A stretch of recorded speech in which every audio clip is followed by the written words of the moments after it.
আজকে আমরা আলোচনা করব পার্টস অফ স্পিচের ভার্ব নিয়ে। তাহলে ভার্ব কি? ভার্ব হচ্ছে এমন কিছু ওয়ার্ড যেই ওয়ার্ডগুলো শোনার পরে আমাদের মনে হবে যে কোনো একটি কাজ সংঘটিত হয়েছে।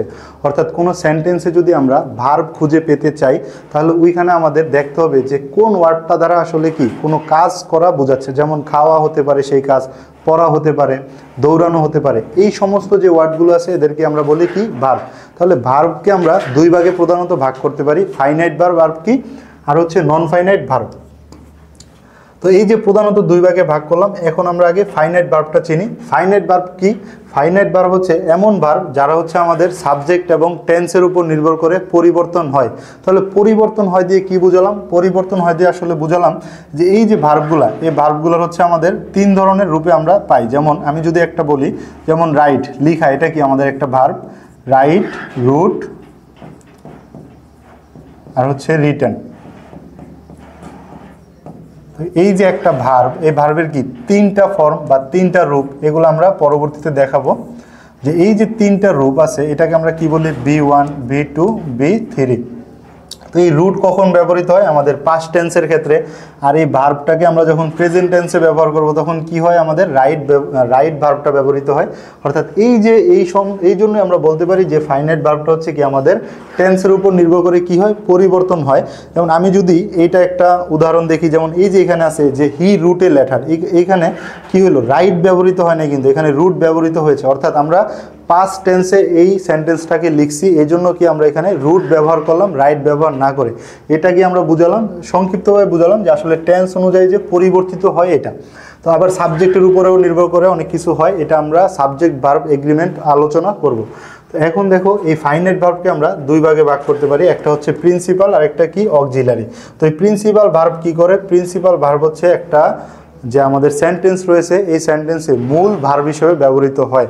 অর্থাৎ ওর একটা স্বতন্ত্র অর্থ রয়েছে। এই প্রিন্সিপাল ভার্ব হচ্ছে আসলে অক্সিলারি ভার্ব ছাড়াও কাজ সম্পূর্ণ করতে পারে। কিন্তু অক্সিলারি ভার্ব কি করে? অক্সিলারি ভার্ব হচ্ছে আমাদের এই প্রিন্সিপাল ভার্বকে সহযোগিতা করে। তো এই প্রিন্সিপাল ভার্ব আবার কত প্রকার? প্রিন্সিপাল ভার্ব হচ্ছে আমাদের দুই প্রকার, ট্রানজিটিভ আর ইনট্রানজিটিভ। তাহলে কেন ট্রানজিটিভ বললাম? কারণ হচ্ছে এই যে আমরা যদি উদাহরণটা দেখি যে হি রুট এ লেটার, অর্থাৎ ট্রানজিটিভ ভার্ব কারা? যাদের হচ্ছে আমাদের যদি কোনো একটা সেন্টেন্স একটা ভার্ব ব্যবহৃত হয় আর ওই সেন্টেন্সে যদি কোনো অবজেক্ট না থাকে, অবজেক্ট থাকে, অবজেক্ট যদি থাকে তাহলে কি? তাহলে হচ্ছে আমাদের ট্রানজিটিভ ভার্ব। আর যদি ওই সেন্টেন্সে ভার্ব ব্যবহৃত হয়েছে কিন্তু কোনো অবজেক্ট নাই, তাহলে ওই ভার্বটা কি হবে? আমাদের ইনট্রানজিটিভ ভার্ব হবে। যেমন এইখানে দেখো যে হি রুট এ লেটার, তাহলে হি হচ্ছে এখানে সাবজেক্ট, লেটার হচ্ছে কি আমাদের অবজেক্ট। তো এই সাবজেক্ট আর অবজেক্ট কীভাবে নির্ণয় করা আমরা একটু আসলে দেখে আসি। আর এর আগে একটু আমরা দেখি যে এই বাক্যে কি নাই। আমি বললাম যে এখানে দেখো সাবজেক্ট আছে, ভার্ব আছে, স্লিপ মানে কি? ঘুমানো, এটা একটা কাজ। রুট কি? একটা ভার্ব, কারণ কি? কোনো একটা কাজ হওয়া বোঝাচ্ছে।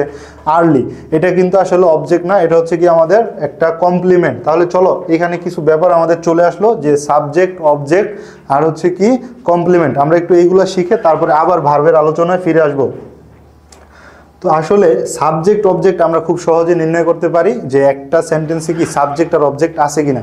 সাবজেক্ট বা অবজেক্ট চিনার আগে তোমাকে আগে ভার্বটা চিনতে হবে, ওই সেন্টেন্সের ভার্ব কোনটা। তো আমরা যদি এই সেন্টেন্সটা দেখি যে শি গেভ মি এ বুক, এই সেন্টেন্সে দেখো এইখানে আসলে কোনটা ভার্ব? এই যে গেভ, এই যে দেয়া, এ দিতে হয়েছে। ধরো ও যে আমাকে একটা বই দিল, ওর কি করতে হয়েছে? কোনো একটা কাজ করতে হয়েছে না? বই যে আমাকে আগায় দিল বা ধরো আমার বাসায় এসে দিয়ে গেল, তারপরেই তো আমি এই সেন্টেন্সটা আমার মুখ থেকে বলছি যে শি গেভ মি এ বুক। তাহলে এই যে গেভ, এটা হচ্ছে কি আমাদের একটা ভার্ব। তাহলে এই ভার্বকে যখন তুমি ধরো আমরা এখন শিখবো যে সাবজেক্ট নির্ণয় করা। ধরো নির্ণয় করা শিখবো কি? সাবজেক্ট নির্ণয় করতে হলে এই ভার্বকে প্রশ্ন করতে হবে। এই যে গেভ, এই ভার্বটাকে তুমি প্রশ্ন করবে যে কে অথবা কারা দ্বারা। হ্যাঁ, একটু পরেই ক্লিয়ার হবা। আর সাবজেক্ট কে বা কারা মানে কি? ধরো গেভ মানে দেয়া। আমি যদি এখন বলি ধরো এটা হচ্ছে ভার্ব, এখানে আমি বললাম যে কে দিছে বা কারা দিছে। এই যে কে দিছে এটা দ্বারা আমরা কি পেলাম? এই যে সে বললো যে শি, মানে সে দিছে। তো এই যে শি, এটা হচ্ছে কি আমাদের এই সেন্টেন্সের জন্য সাবজেক্ট। তো এখন আমরা চলো দেখি যে অবজেক্টটা কিভাবে নির্ণয় করতে হয়। অবজেক্ট এইভাবে নির্ণয় করতে হবে, যেমন অবজেক্টকে আমরা প্রশ্ন করব, ভার্বকে প্রশ্ন করব কি বা কাকে। কি বা কাকে, আসলে এখানে অবজেক্টটা একটু পড়াশোনা আছে, এই ডাইরেক্ট অবজেক্ট, ইনডাইরেক্ট অবজেক্ট, আমরা ওইদিকে না যাই। যেমন এইখানে দেখো আমরা যদি এই ভার্বটাকে প্রশ্ন করি যে কি দিছে বা কাকে দিছে, তো দুইটারই প্রশ্ন তুমি এখানে পাবা।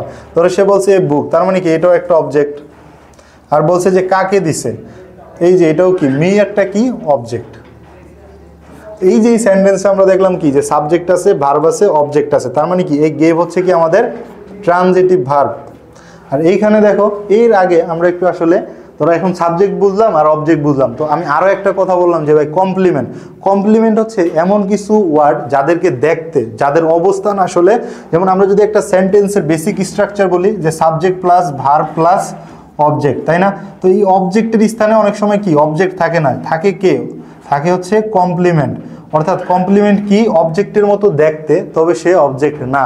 তো এই কমপ্লিমেন্ট কোনটা আমরা কিভাবে বুঝবো, এটা বোঝার জন্য বেশিরভাগ ক্ষেত্রেই এই যে ভার্ব, এই ভার্বগুলো হচ্ছে আমাদের, এই ভার্বগুলোকে আমরা লিঙ্কিং ভার্ব, এই লিঙ্কিং ভার্বের পরে কি থাকে আমাদের এই কমপ্লিমেন্টগুলা সাধারণত হয়ে থাকে।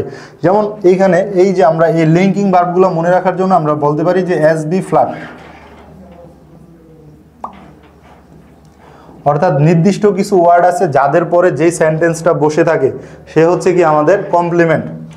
তো এটা হচ্ছে আমাদের সিম, বিকাম, ফিল,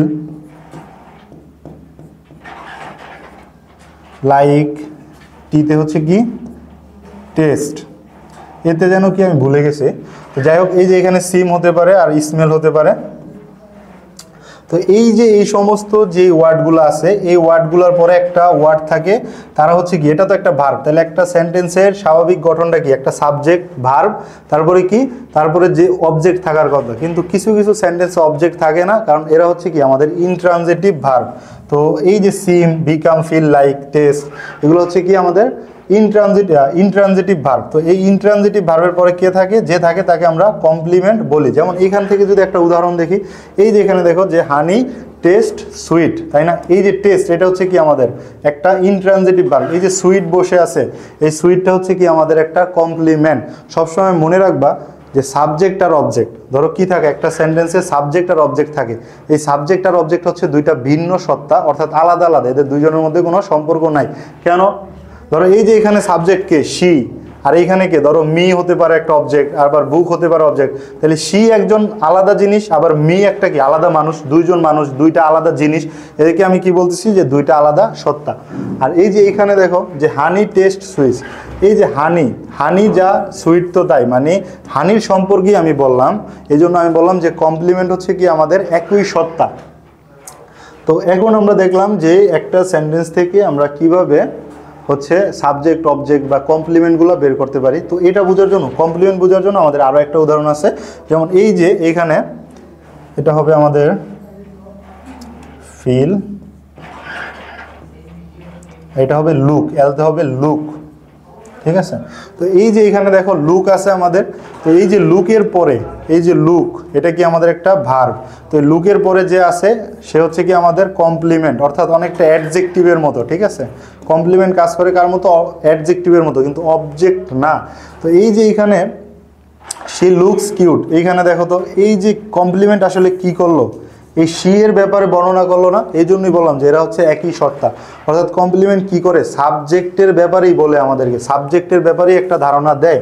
যেমন এই যে এইখানে হি আছে, হি হচ্ছে কি আমাদের সাবজেক্ট, বিকামস এ পলিটিশিয়ান, তাহলে এই যে পলিটিশিয়ান ও হচ্ছে কি বিকাম, কি আমাদের এই যে বিকাম হচ্ছে আমাদের কি, এটা হচ্ছে একটা লিঙ্কিং ভার্ব। তাহলে এই যে বিকামের পরে কি আছে, পলিটিশিয়ান, এটা হচ্ছে কি আমাদের কমপ্লিমেন্ট। কারণ আমরা একটু আগে বললাম যে এই ওয়ার্ডগুলোর পরে যে ওয়ার্ডটা থাকবে সে হচ্ছে কি আমাদের সে কি বললাম যে সে হচ্ছে আমাদের কমপ্লিমেন্ট।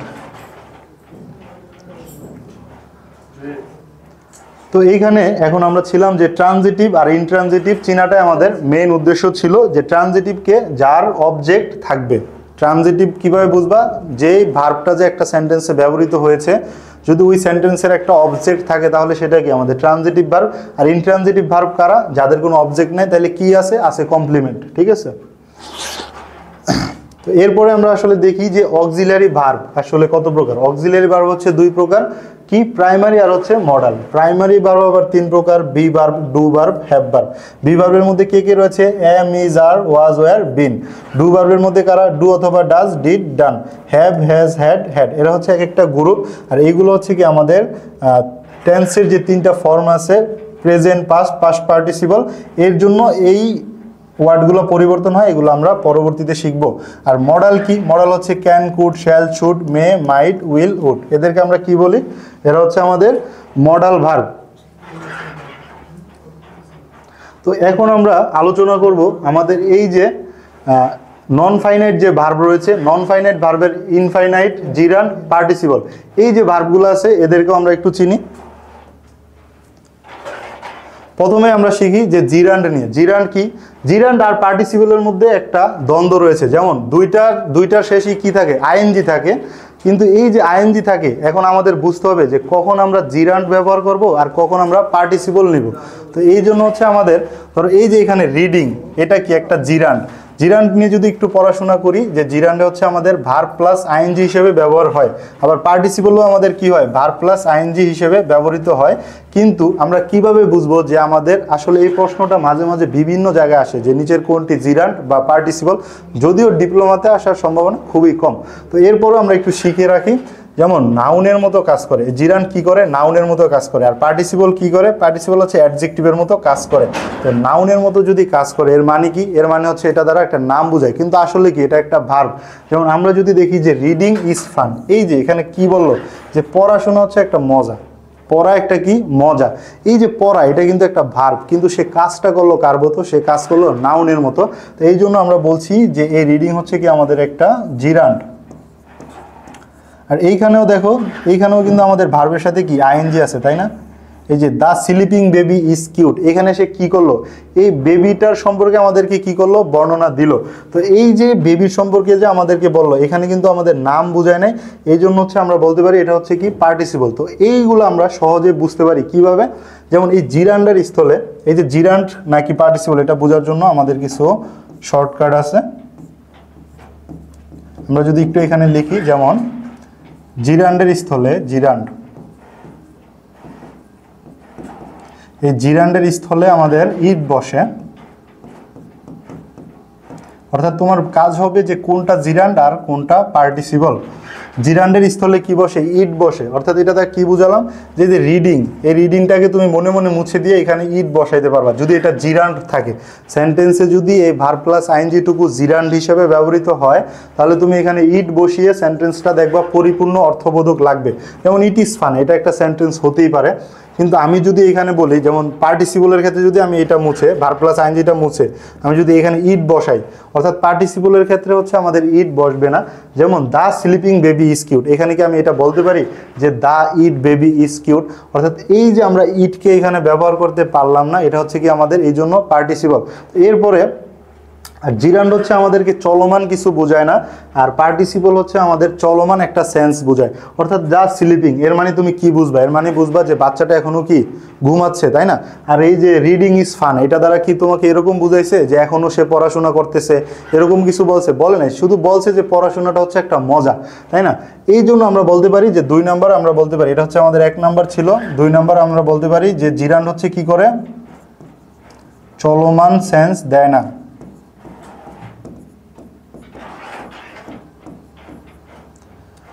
তো আরও কিছু রুলস রয়েছে, যেমন হচ্ছে আমাদের এই জিরান্ডের শেষ, মানে জিরান্ডের পরে বা এম ইজ আর এর পূর্বে যে ভার্ব, এম ইজ আর হচ্ছে আর,